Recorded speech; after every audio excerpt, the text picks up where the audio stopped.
नमस्कार, मी प्रियाज रेसिपी मराठीमध्ये तुमच्या मनापासून स्वागत। आज आपण होळी स्पेशल मिठाई कशी बनवायची हे पाहणार आहोत।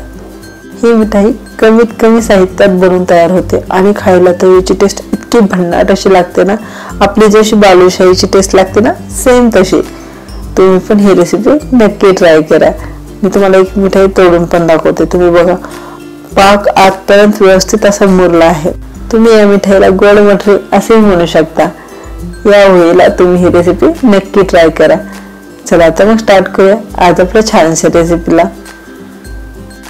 मिठाई बनवण्यासाठी सर्वप्रथम बाउल मध्ये 1.5 कप मैदा घालून घेऊ। आता यामध्ये चिमूटभर मीठ घालून घ्यायचे आहे। तसेच 4 चमचे साजूक तूप घालून घेऊ।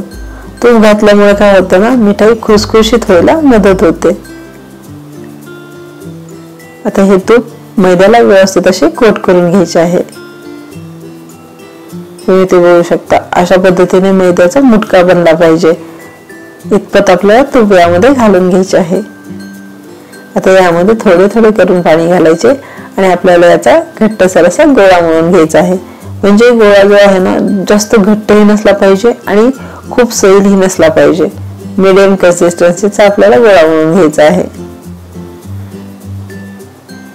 आता इथे माझा व्यवस्थित असा गोळा मळून झालेला आहे। तर यावरती झाकण ठेवायचे आणि आपल्याला हे पीठ मुरण्यासाठी साईडला ठेवून द्यायचे आहे। तोपर्यंत आपण पाक बनवून घेऊ। यासाठी इथे मी पॅन मध्ये 1 कप साखर घेतली आहे। यामध्ये बरोबर 1 कप पाणी घालून घ्यायचे। जेवढे साखरेचे प्रमाण आहे ना, तेवढेच आपल्याला पाण्याचे प्रमाण घ्यायचे आहे। आता ही पूर्ण साखर आपल्याला विरघळून घ्यायची आहे। मी व्हिडिओमध्ये जे तुम्हाला प्रमाण सांगते ना, ते अगदी परफेक्ट आहे। तुम्ही पण अशाच पद्धतीने मिठाई नक्की ट्राय करा। इथे साखर व्यवस्थित अशी विरघळली आहे। आता यामध्ये अर्धा चमचा वेलची पूड घालून घेऊ। तसेच इथे मी येलो कलरचा फूड कलर घेतला आहे, तो पण घालून घेऊ। कलर घालणे अगदी ऑप्शनल आहे, पण इथे मिठाईला कलर सुंदर दिसावा यासाठी मी घालून घेतला आहे। हा पाक आपल्याला 5 ते 6 मिनिट लो टू मीडियम हीटवर शिजवून घ्यायचा आहे।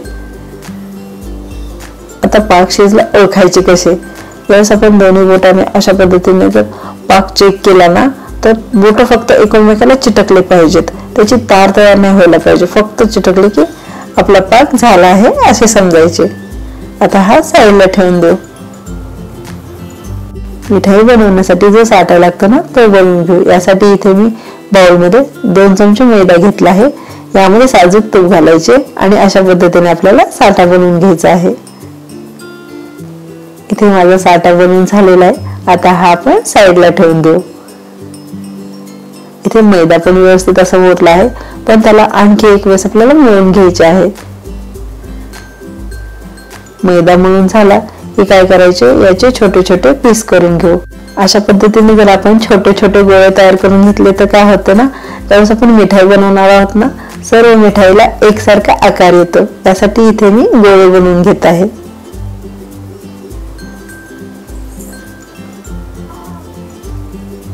आता यामधूनच एक गोळा घ्यायचा आणि आपल्याला याची पुरी लाटून घ्यायची आहे। तुम्ही ते बघू शकता, पुरी लाटताना आपल्याला याला तेल लावायची गरज नाही किंवा सुखा मैदा लावायची पण गरज नाही। किती इझिली पुरी लाटली जात आहे। आता इथे पुरी लाटून झाली की याला काय करायचे, एक वेळेस पलटून घ्यायचे, म्हणजे ती खाली पोळपाटाला चिटकणार नाही। आता यावरती आपल्याला जो आपण बनवून घेतलेला साठा आहे ना, तो लावून घ्यायचा आहे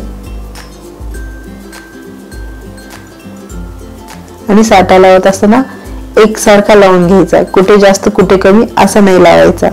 आता चाकू घ्यायचा आणि मी व्हिडिओ मध्ये दाखवते ना, अशा पद्धतीने पुरी कट करून घ्यायची आहे।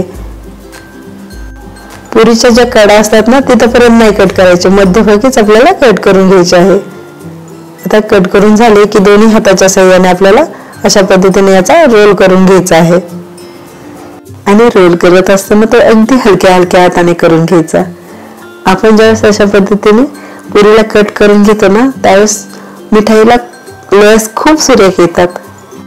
रोल करून झाला की इथे लक्ष द्या, एका साईडचे जे टोक आहे ना, ते मी आतल्या साईडला फिरवत आहे आणि दुसऱ्या साईडचे आहे ते बाहेरच्या साईडला, म्हणजे जसं आपण पीठ घालतो ना त्या पद्धतीने।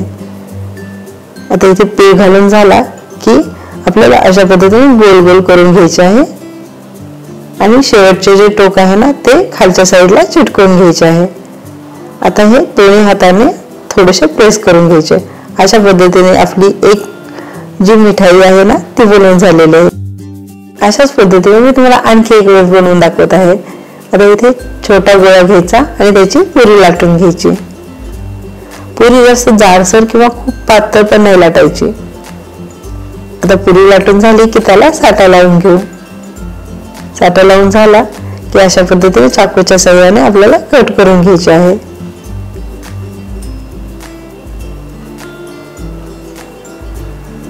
आता दोन्ही हाताच्या सहाय्याने आपल्याला याचा रोल करून घ्यायचा आहे। तसे तर होळीला खूप साऱ्या मिठाई असतात, पण अशा पद्धतीची जर तुम्ही मिठाई बनवली ना ही इतकी लाजवाब लागते ना, त्यामुळे तुम्ही ही रेसिपी नक्की ट्राय करा। आता इथे रोल बनवून झाला की आपल्याला ह्याचा पेळ पाडून घ्यायचा आहे आणि गोल गोल करत आपल्याला याचे अशा पद्धतीने मिठाई बनवून घ्यायची आहे। आता इथे माझे सर्व मिठाई बनवून झालेले ह्या फ्राय करून घेऊ। यासाठी इथे मी तेल गरम करून घेतले आहे। यामध्ये एक एक पीस घालून घेऊ। तेल आपल्याला खूप कडकडीत गरम नाही करायचे आणि पीस घालून झाल्यानंतर गॅस अगदी लो हीट वर करायचा आणि आपल्याला ही मिठाई तळून घ्यायची आहे।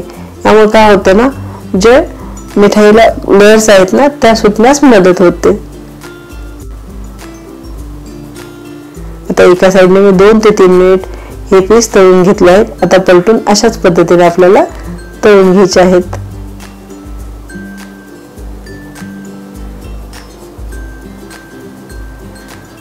तुम्ही इथे बघू शकता मिठाईला जे लेयर्स आहेत ना ते किती सुरेख आले आहेत।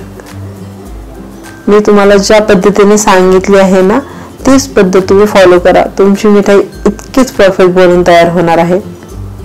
आता इथे माझी सर्व मिठाई तळून झालेली आहे, मी काढून घेते। तुम्ही ते बघू शकता याला कलर तर किती सुरेख आला आहे आणि तसंच लेयर्स पण पाहू शकता किती अप्रतिम अशा दिसत आहेत। आता इथे मी जो पाक बनवून घेतला होता ना तो पूर्णपणे थंड झाला होता, त्यासाठी मी याला आणखी एक वेळेस गरम करून घेत आहे। पाक गरम झाला की गॅस बंद करायचा आणि आता यामध्ये मिठाई घालून घ्यायची।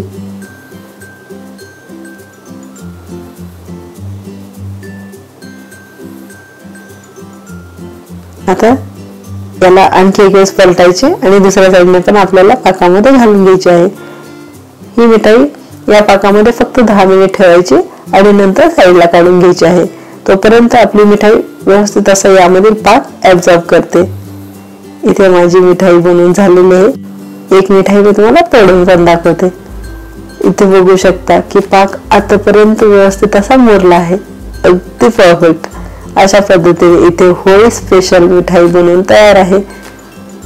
या होळीला तुम्ही ही रेसिपी नक्की ट्राय करा आणि तुम्हाला जर अशाच नवीन रेसिपी पाहायच्या असतील तर यूट्यूबवर प्रियाज रेसिपी मराठी चॅनलला पटकन सबस्क्राइब करा। मी वेळात वेळ काढून माझा हा पूर्ण व्हिडिओ बघितल्याबद्दल तुमचे मनापासून आभार। चला तर मी भेटूया अशा छानशा नेक्स्ट रेसिपीमध्ये। तोपर्यंत धन्यवाद।